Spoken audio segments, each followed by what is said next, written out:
খুব কাছ থেকে ওদের জীবনযাপন দেখার সৌভাগ্য হয়েছে। পুরো জিনিসটা আসলে পলিটিক্যাল, অ্যাবসলিউটলি পলিটিক্যাল। কারণ এই রাষ্ট্রের যারা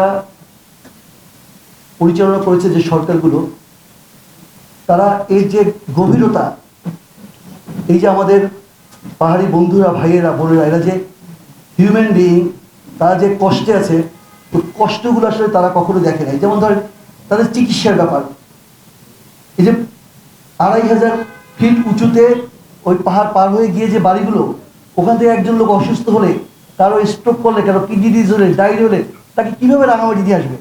এটা কি ইম্পসিবল? এটা ওখানে হাসপাতাল থাকবে না। ওখানে একটা রাবেতার হাসপাতাল ছিল মাত্র, আমাদের যে ক্যাম্প ছিল তার পাশে। আমি ডাক্তার হিসেবে ছিলাম, টুকটাক চিকিৎসা আমরা করতাম। তাদের শিক্ষার অবস্থাটা ছিল খুবই করুণ। তাদের কিছু লিমিটেশন ছিল, লিমিটেশনটা থাকবে।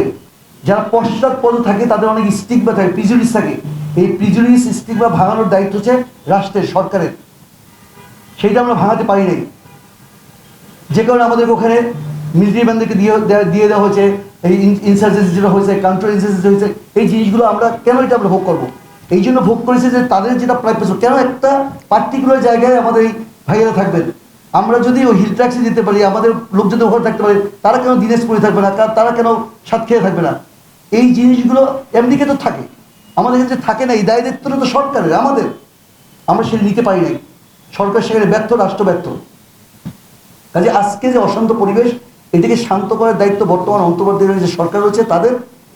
ইতিমধ্যেই পরামর্শ এসেছে যে ওখানে যথাযথ হোক, একটা তদন্ত হোক, তদন্তের মাধ্যমে যারা দোষী, প্রকৃত দোষী, সে জেনারেলই হোক না কেন, তখন বেরিয়ে আসবে।